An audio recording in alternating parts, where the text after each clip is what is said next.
I'm going to start with myself as the patient right away, because as I was reading the book, I love the title, Undo It. Most of us feel like that we have issues and diseases that can't be undone. Yes. I have high blood pressure. And my doctor, when I said to her, how long will I have to be on this medicine? She said, you will have to be on this medicine for the rest of your life. Forever, right? And you say what to that? Well, it's kind of like when I lecture, sometimes I'll show a cartoon I had drawn many years ago of doctors, and they're busily mopping up the floor around a sink that's overflowing. And if I said, like, how long do I have to mop up the floor? I'd say, well, it's forever, right? Well, why don't we turn off the faucet? And what we do, the faucet, to a much larger degree than we had once realized, are the lifestyle choices that we make each day. And we found in a series of studies over many decades now that high blood pressure, which is what you have, as well as so many other chronic conditions, can actually be reversed in most cases by making intensive changes in diet and lifestyle. We found that high blood pressure, high cholesterol, obesity, even severe heart disease, we showed for the first time, could actually often be reversed by making these same lifestyle changes. We did the first randomized trial showing that early stage prostate cancer could be slowed, stopped, and even reversed in many cases by making these changes. And if it's true for prostate cancer, chances are it'll be true for breast cancer as well. We found that when you change your lifestyle, it changes your genes, turns on your good genes, turns off your bad genes. Okay, let's stop right there and let's go back to turning the genes around with prostate cancer. Prostate cancer is so big now and talked about, and almost every man that you speak to is going through issues with their prostate. So let's talk a little bit about that. Well, before we do, I want to address your issue with the high blood pressure, and then we'll come back to that. Okay, good. Because your doctor may have told you, oh, it's all in your genes, there's nothing you can do, right? That's exactly what she told me. See, that's what I mean. But we actually found for the first time in a study we published with Craig Venter, who was the first to decode the human genome, that over 500 genes were changed in just 3 months, turning on the genes to keep you healthy, turning off the genes that cause a number of other conditions, including high blood pressure. We did a study with Elizabeth Blackburn, who got the Nobel Prize for discovering telomeres, the ends of our chromosomes that regulate aging, how long we live. And we found for the first time we could actually lengthen telomeres and reverse aging. What are telomeres? What are telomeres? Telomeres are the ends of our chromosomes. They're like the plastic tips on the ends of a shoelace to keep your shoelace from unraveling. They actually keep our DNA from unraveling. And as we get older, our telomeres get shorter. And as our telomeres get shorter, our lives get shorter. And we found that we could actually lengthen them for the first time. And so we found that many people who were told they needed to be on blood pressure medications for the rest of their life, when they made the lifestyle changes that I described in my new book and Undo It, under their doctor's supervision, were able to reduce and in many cases get off of these medications altogether, which is a really good thing. Our bodies often have this remarkable capacity to begin healing if we treat the cause. And so my program is essentially a whole foods plant-based diet, fruits, vegetables, whole grains, and legumes, low in fat, low in sugar, moderate exercise like walking a half an hour a day, various stress management techniques, including meditation and yoga type stretching, and what we call psychosocial support, which is really love and intimacy, or to reduce it still further, to eat well, move more, stress less, and love more. And the more diseases we study and the more underlying mechanisms we look at, the more scientific evidence we have to show how powerful these changes are and how quickly people can get better and how quickly they feel better. Okay, so when you talk about turning the bad genes off, so I'm all about it, and you got my attention in the book when you talked about changing your genes. Most of us have never heard of that. How does that happen through diet? Because I don't have any weight issues. I thought I was seemingly healthy. I thought I was eating all of the right things, but yet I have a physician that I trust and rely on that says to me, you are going, and not only that, not only are you going to have to take this blood pressure medicine forever, even if you, I said, well, could I lose maybe 5 pounds? Would that, no, that wouldn't help. And then I have a history of heart disease. And so I'm not on any medicine for that, but I've already had a stress test. I already see a cardiologist because that is in my genes. So let's talk about how to change that. Well, our genes are a predisposition, but our genes are not our fate in most cases. Yeah, it just means that you may need to make bigger changes than someone else to overcome and prevent that, to get off these medications, to prevent ever having a heart attack. But if you're willing to make the lifestyle changes that I write about in my new book, there's a really good chance that you can do both. And it's because, we don't learn much about nutrition in medical school. The average doctor gets 4 hours a year of nutrition. The average cardiologist gets zero training in nutrition. And so, I'm one of Bill Clinton's former President Clinton's doctors. And 10 years ago, when his bypasses clogged up, his cardiologist held a press conference. And like you said, it was always all in his genes. His lifestyle had nothing to do with it. There was nothing he could do. When in fact it had everything to do with it. And I sent him a note, and he's now been following this program now for the last 10 years because it works. And, and the unifying theory that I present in this new book is that all of these different diseases are really the same disease, just manifesting and masquerading in different forms because they all share the same underlying biological mechanisms, including gene expression, telomeres, changes in chronic inflammation, oxidative stress, overstimulation of the sympathetic nervous system, and so on. And each one of these mechanisms is directly influenced by what we eat, how we respond to stress, how much exercise we get, and how much love and support we have. We found that even people who had such bad heart disease they were told they needed a heart transplant, in several cases were able to get so much better in just a few weeks they didn't need a heart transplant anymore. That's how powerful these simple approaches can be. So often people think it has to be really high tech and expensive and a new drug or a new laser or a new surgical procedure. But I think our unique contribution has been to use these very high tech, expensive, state of the art scientific measures to prove how powerful these very simple and low tech and low cost interventions can be. And I think that that's where most people will miss it because it's not high tech. And it is simple that most people will say it can't work. It's too simple. It's true. And that's what people say, diet and lifestyle, that's kind of boring. Show me something really high tech. The AARP is the largest magazine circulation. They have 32 million subscribers. And their next issue, which comes out in a few weeks in October, is always on breakthroughs in healthcare. And it's always the latest high tech, device or drug. And this year they're focusing on our lifestyle program just to show again how we're using these very high-tech, state-of-the-art measures to show how powerful these very simple approaches can be and how quickly you can get better in ways that really matter, including, in many cases, reducing or getting off of the blood pressure medicines that you were told, or cholesterol-lowering drugs that most people are told they have to take or diabetes medications that most people are told they have to take for the rest of their life.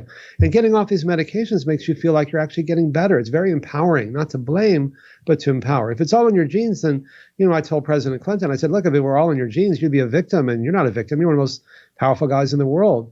If you're willing to make bigger changes than many doctors recommend, you can reverse your heart disease and you can get off under your doctor's care of many, if not most, of these medications.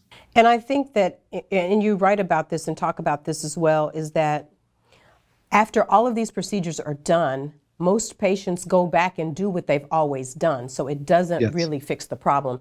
All of these diseases have something in common. Talk about that. And, I was trained like all doctors to view all these diseases with different diagnoses, different treatments. But I've come to realize that these same lifestyle changes, eat well, move more, stress less, love more, that are outlined in my new book, in the Undo It book, can reverse all of these conditions.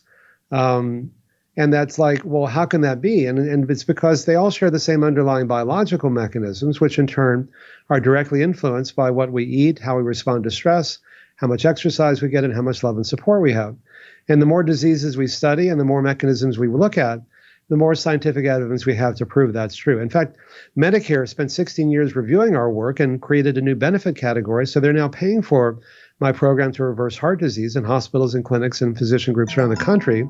And most of the major insurance companies are doing so as well. And we've published all of our findings in the leading peer-reviewed medical and scientific journals and so on. And so it's past the peer-reviewed scrutiny and the most difficult gauntlets because it works. And it also saves a lot of money. We found that it cuts healthcare costs in half in the first year. And so it's very empowering for people to know this, that, we tend to think of advances in medicine as being something really high-tech and expensive, but these simple changes can really make a powerful difference in ways we can measure and can help your body begin to heal to the point that under your doctor's care, many people can avoid having a stent or a bypass. They can avoid having their prostate removed. They can avoid being on medications to lower their blood sugar or their blood pressure or their cholesterol levels if they're willing to make big enough changes in lifestyle. This is really the pound of cure. It takes a lot to reverse the chronic condition. That's why we were the first to prove it. Most people didn't go far enough. But if you're willing to do that, it's amazing how quickly most people can get better. Even if you're genetically predisposed, if your mother and your father and your sister and your brother and your aunts and uncles all died of heart disease, it doesn't mean that you need to, but it does mean that because you are predisposed to it, you need to make bigger changes in your lifestyle than someone else might need to do. But if you're willing to do that, in most cases, you can prevent it and often even reverse it. So where does the passion come from? You're a doctor, you're doctoring on people. Where does the passion come from that I need to take a deeper dive? Where did that come from? For me? Yes. Well, long, long ago in a galaxy far, far away, when I was 19 years old, I was suicidally depressed. I almost killed myself because I felt like I was stupid and worthless and so on. And I wrote about that in a couple of my earlier books. That was my doorway into learning how these simple techniques transform my life. And then later when I got to medical school, I was learning how to do bypass surgery with Dr. Michael DeBakey, who was one of the pioneers who invented bypass surgery. And at first it was exciting. There's kind of an Aztec priest quality to, cutting open someone's chest and exposing their beating heart and so on. But what would happen is they'd go home, he'd tell them they were cured. And more often than not, they would do all the things that had caused the problem in the first place. Smoke cigarettes, not eat, eat junk food, not manage stress, not exercise. Often the new bypasses would clog up. We'd cut them open again, sometimes multiple times. So we're literally bypassing the problem rather than treating the cause. And so I wondered what would happen if we treated the cause. And so in a series of studies, we're able to show that your body could actually reverse heart disease. That was thought impossible. In fact, everything I've done professionally was thought impossible. That to me is part of the value of science, is that we can redefine what's possible. And by doing that, it gives millions of people new hope and new choices. And so I'm really passionate about this because, I love to empower people with information they can use to transform their life. For someone who has such bad heart disease, they can't walk across the street without getting chest pain, or make love with their spouse, or play with their kids, or go back to work. And within a few weeks, they can do all of those things. That's why we're here, is to help each other. And so I love being in a position now where, because of this interview, for example, we'll reach lots and lots of people and empower them with new information that can really help transform their lives. What can be better than that? Wow. And so you and your wife, Ornish Living to Empower. When did you know that you needed to do, after you get beyond, being a surgeon and opening people up and then really not getting better? When do you understand that you have a gift, even beyond healing people with medicine? When do you know that? Well, I was a second-year medical student when I did my first study. I took 10 men and women, put them in a hotel in Houston, and they got better. And they not only felt better, but they were better. And we showed for the first time that we could actually reverse heart disease. It was also my first understanding that when you're doing something disruptive, it's not always accepted right away. And there was a lot of criticism. They say, oh, well, you didn't have a randomized control group. And technically that's true. But I said, well, how often do you see patients reversing their heart disease? Well, that's beside the point. So went back to school, finished my MD, then did a second study. This time we did have a randomized control group. Went to Boston, to Harvard and Mass General, came to San Francisco to UCSF, began the third study, the most definitive study. And so it's really became my life's work, because I love showing new approaches that, at the same time that there are now 8 randomized trials that show that stents and angioplasties in stable patients really don't work that well. Changing lifestyle does. Half the population today in the US is diabetic or pre-diabetic. Getting your blood sugar down with drugs doesn't prevent the horrible complications of type 2 diabetes, like blindness and kidney failure and amputations and impotence and so on. Getting it down with diet and lifestyle, you can essentially prevent almost all of them. The same is true for men with early stage prostate cancer. There are 2 10-year studies that show that maybe only 1 out of 50 men actually benefits from the surgery or radiation. 1 out of 50? 1 out of 50. Wow. The other 49 often get maimed in the most personal ways, because they're often either impotent or incontinent or both, for no real benefit at huge economic and huge personal costs. We did the first randomized trial in collaboration with the chair of urology at UCSF and the chair at the time at Memorial Sloan Kettering Cancer Center, showing that these same lifestyle changes may slow, stop, and even reverse the progression of men with early stage prostate cancer. And the only side effects in this case are good ones. And so I love doing this work because, it empowers people and gives millions of people new hope and new choices. Everybody just perked up, especially those people that are contemplating or who have had the surgery and who have had all of those negative side effects that you've just talked about. And you're saying that now there is a way to reverse it. There is. We showed that several years ago. And, There's a film that comes out nationwide today, actually called The Game Changers. It's going to just be shown tonight, and it'll be available probably in a month or so online, where they have this wonderful scene where they just have they have these elite athletes. They give them one plant-based meal, or excuse me, one meat-based meal, organic chicken, grass-fed beef, and they measure the frequency and frequency and hardness of the erections they have at night when they sleep. And then they do that the next day. This is a James Cameron and Luis Arroyo's film. And they found that after a plant-based meal compared to a meat-based meal, one meal, they had 300 to 500% more frequent and 10 to 15% harder erections. Wow. Now, your brain gets more blood as well. Your skin gets more blood. Your heart gets more blood. Your sexual organs get more blood. And what that shows is how dynamic these mechanisms are. You can get better quickly. You can get worse quickly. And even a single meal can make a difference. Well, every wife, every partner is running to the store to get that plant-based meals. Most of us have lived and eaten a certain way for all of our lives. Well, it's not that. They're big changes, but they're not that hard. We've been training hospitals and clinics and physician groups around the country. People come for 72 hours. 94% of them finish all 72 sessions. And a year later, 85 to 90% of the people are still following it.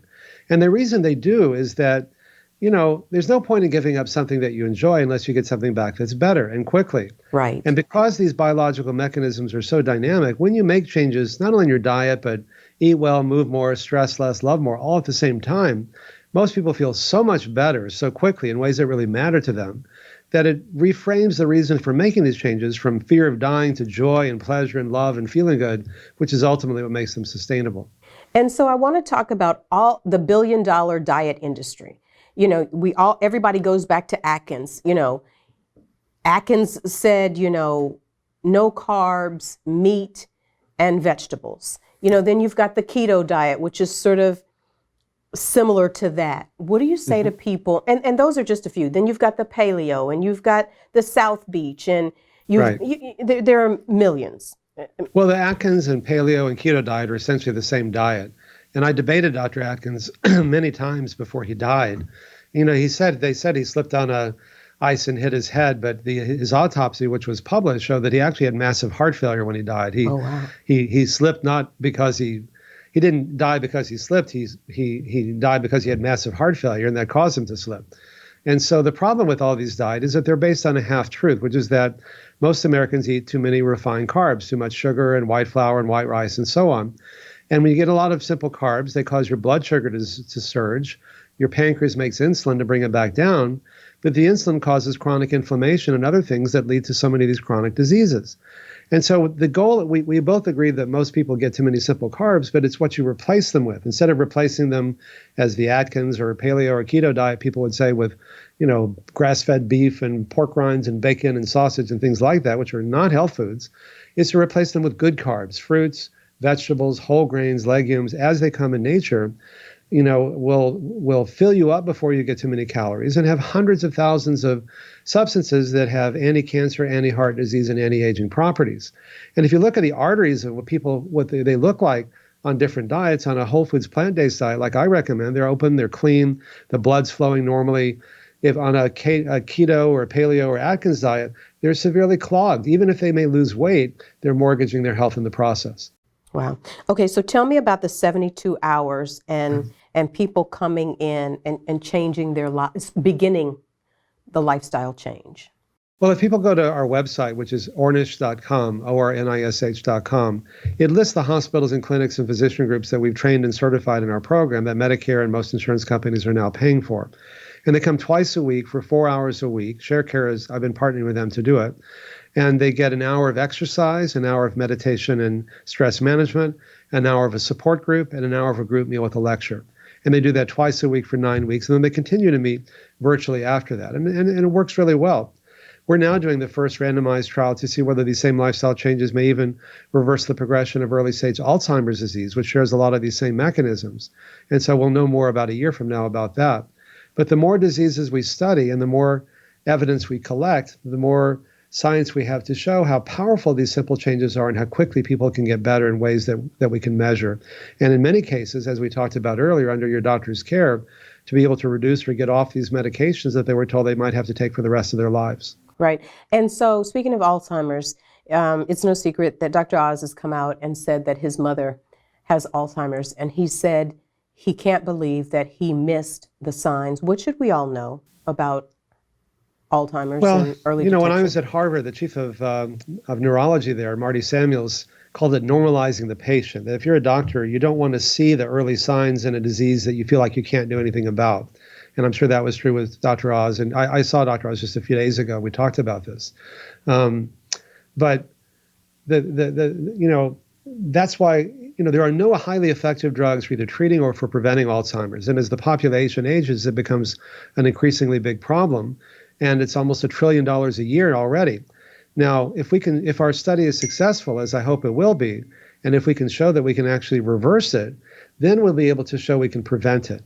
And since there are no good drugs for treating or for preventing it, then it'll be easier to diagnose people because you'll have a sense of, well, it's important to diagnose people earlier because then you can do more to help prevent it the earlier you diagnose it. A lot of people don't want to know if they're going to get something if they feel like there's nothing they can do about it.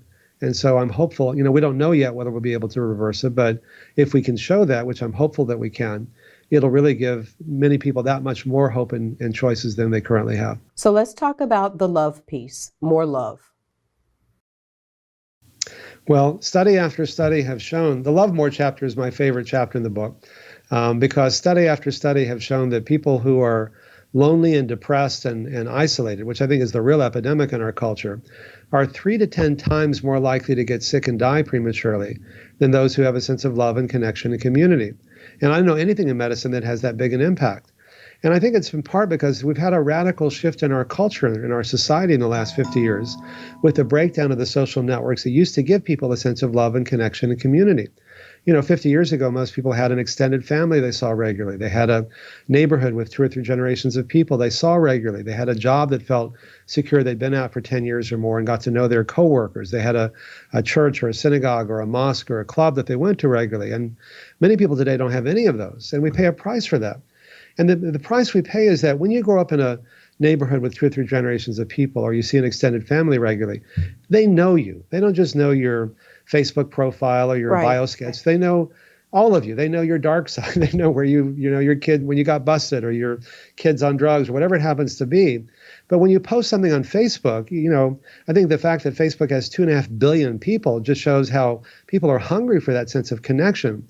But it's not really an authentic connection the way it is when you grow up in a neighborhood with 2 or 3 generations of people, because people just post their best life. It looks like everybody has this perfect life but you. And one of the studies that I cite in our new book, in the Undo It book, is that the more time people spend on Facebook, the more depressed they are, because it looks like everybody has this perfect life but them. And so when you actually, in our support groups, what we do is not just help people stay on the diet, but create a safe environment where people can talk openly and authentically about what's really going on in their lives without fear that someone's going to judge or reject them or make fun of them. And it's incredibly meaningful when we can connect in those deep ways. And let's talk about the stress piece. I mean, almost everybody that you talk to today has some level of stress. How do you get rid of it? Or how do you manage it? Well, you can't get rid of stress, but you can manage it, as you say. You can put 2 people in the same situation. One's managing it by doing the kinds of things I write about in the book. They're meditating, they're exercising, they're eating healthier, they have more social relationships and so on. You can buffer the effects of stress. I've had patients say things like, I used to have a short fuse and I'd explode easily, and now my fuse is longer. Things don't bother me as much. Mm-hmm. And so those simple changes can make a huge difference. Even a few minutes a day of meditation can make your fuse longer. And so you can go out in the world and often accomplish even more without getting stressed and sick in the process. I think meditation has really become confusing for people. What does it mean for you and for this conversation? Well, meditation, there are lots of ways of doing it. The simplest way is just to bring your awareness to one sound. It can be, and there's certain sounds that traditionally people meditate on. It can be Om, it can be one, it can be Shalom, Salam, Amen. Words that start with an O or an On, they end with an M and an N. And you just, like if you use the word one, I can teach you how to meditate right now. If you were just to close your eyes Absolutely. And say, one, or Om, whatever way is comfortable for you until you run out of air, and then do it again. One. Now, what'll happen is that invariably after a short time, your mind starts to wander. You start thinking about all the stuff you forgot to do or have to do or whatever. And when you become aware that you're thinking about something other than the sound, just keep bringing it back over and over. Now, why would you do that? Well, First of all, when you can focus your awareness, you gain more power. Anytime you can focus energy, you gain power, like a magnifying glass focusing the sun's rays and burning through a piece of paper, or a laser is just focused light. You can burn through steel. So whatever you're doing, you do better when you can focus better, whether it's in sports or in business or in school or whatever. Second, your mind quiets down and you begin to experience more of an inner sense of peace and well-being that's really always there until we disturb it, and you can tap into that. The third is you can listen to your own inner wisdom, your own inner guide, your still small voice within whatever name you give to that. Sure. But it speaks very quietly but clearly. It's the one that often wakes us up in the middle of the night and says, hey, Dean, listen up, pay attention. You're not doing something that's in your best interest. So at the end of a meditation, when your mind is more quiet, to ask that part of you to say hello, and it'll say hello to you and say, what am I not paying attention to that I need to listen to? And it'll tell you. And all of my studies and all of the things that I've done that were innovative really came from listening to that voice. And finally, your fuse gets longer, as we talked about earlier. Things just don't bother you as much. It's not like you have to hold it in and have your blood pressure go up or explode and everyone else's blood pressure go up. Things just don't bother you as much. And so you have more of a sense of equanimity.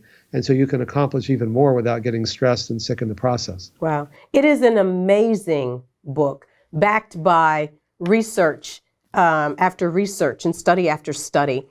And I just want to thank you for sharing the gift and your heart with all of us. I am taking this very, very personally, and I just thank you for taking the time to spend with our listeners and our viewers.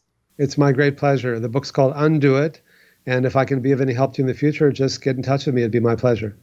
I will do it. Tell people how they can get the book before you've got to go. You can get it anywhere on, Amazon, Barnes & Noble. Most of the stores sell it now. My interview with Oprah comes out on the 22nd, so they're discounting the book and makes it even cheaper. So wow, it's easy. How was that conversation? What did you take away from her garden? Oh, well, I've known her for a long time, and I think the world of Oprah, so I felt very privileged and very glad to be there. Absolutely. Dr. Ornish, thank you, and thank your wife for the work that you're doing in the world. Thank you so much. I really appreciate it. Indeed.